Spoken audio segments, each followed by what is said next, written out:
They called him the heretic king, the one who defied the gods. But Akhenaten did not believe in defiance. He believed in perfection, a single light, a single truth, a single God. And in his quest to touch the sun, he burned everything that made Egypt immortal. 3,500 years ago, on the banks of the Nile, a revolution was born not in blood, but in belief.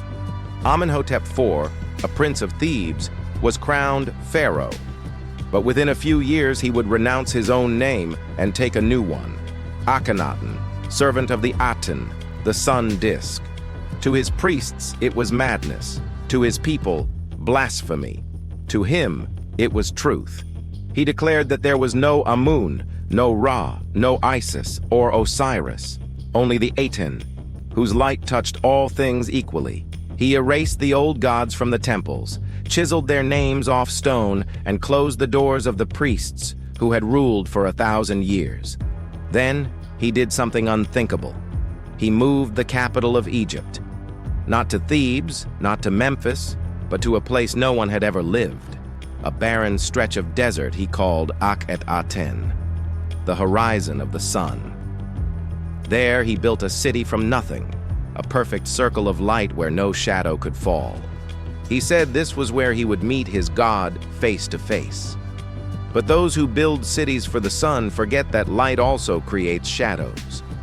The people of Amarna worked under a sky that never slept. Houses had no roofs. Temples had no ceilings. The Aten was to be seen always, even in dreams. Scribes wrote that the Pharaoh walked barefoot through the sand each morning, arms raised to the light, speaking to it as if it answered.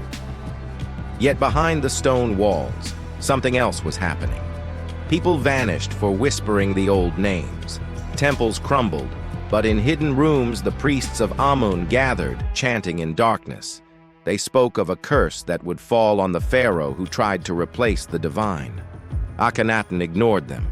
He painted himself not as a man, but as a being of light, limbs long and slender, skull elongated, eyes too large for a human face. The artists obeyed. Every statue was warped to mirror his vision, a creature half human, half celestial. Modern scientists call it artistic style, but some genetic tests on royal mummies tell a different story. Rare mutations in bone density and cranium shape found nowhere else in dynastic Egypt. Whatever he was not ordinary. In his new city, Akhenaten ruled like a prophet. He spoke of a coming age of light, when mortals would shed their shadows and walk as gods. He said the Aten had shown him the music of creation, vibrations that could shape stone and heal flesh. He commanded his architects to build temples without roofs, so the sun could sing into them. Some believe those structures were not temples at all, but resonance chambers designed to capture frequencies from the sky. The city of Amarna grew like a mirage, golden, radiant, and doomed, because every revolution needs a price. And the priests of Amun had waited patiently in the dark. Years passed. Famine came. The Nile did not rise. Crops withered beneath the merciless sun. The people whispered that the Aten had turned his face away. Akhenaten locked himself in his temple for 3 days and 3 nights. When he emerged, his eyes were hollow and his skin burned raw. He announced that the light had spoken, that the earth was being cleansed for the new dawn. But the priests had their own plan. They forged an alliance with the army, with generals who had lost their families to famine. When the Pharaoh went to the temple of the Aten to pray, they sealed the doors. The sun set. It did not rise over Amarna again. By morning, Akhenaten was gone. No body, no tomb, no funeral. Just a kingdom that pretended he had never existed.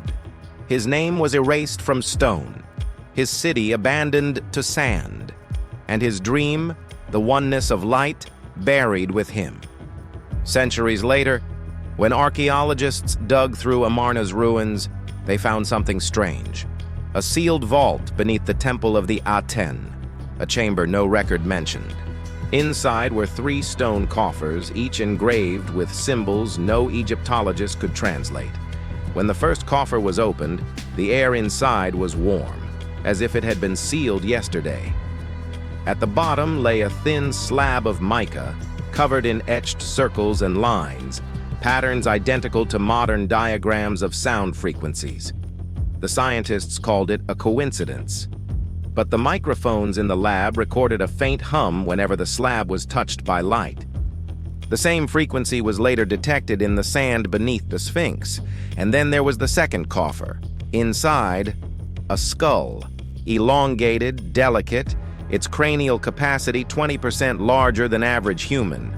DNA tests matched the royal line of Amarna, but not any known Egyptian subgroup. The scientists sealed it again. The report was classified. Publicly, it was labeled fragmented animal remains. Whispers say the third coffer was never opened, that it was taken to Cairo and locked beneath the museum vaults, or somewhere far deeper. But Amarna is not silent. Every year, pilots flying over the ruins report a distortion in compass readings, a magnetic anomaly directly above the temple foundations. Geologists say it's iron deposits. Mystics say it's the Aten, still alive, still calling his prophet home. Recently, thermal imaging revealed something else, a rectangular void beneath the foundations leading toward the Nile. Some believe it's a tomb. Others say it's a machine, a device that once amplified sunlight into sound. And so the legend returns. Akhenaten, the pharaoh who tried to become a god, may have succeeded for a moment, and humanity erased him for it. But truth has a way of burning through time. Each new discovery at Amarna glows with that same frequency, a hum just below human hearing, a reminder that the light he worshipped was never just sunlight. What if the Aten was not a god, but a signal, a beam from the sky that spoke in vibrations? What if Akhenaten was the first to understand it, the first to tune his soul to that frequency? And what if his transformation was real, a change not of faith, but of form? Archaeologists avoid Amarna after sunset.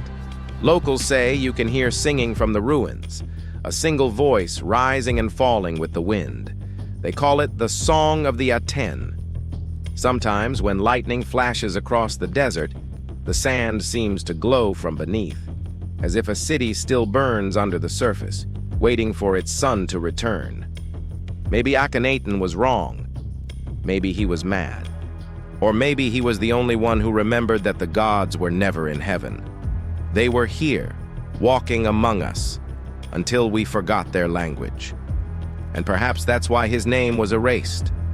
Not because he failed, but because he succeeded.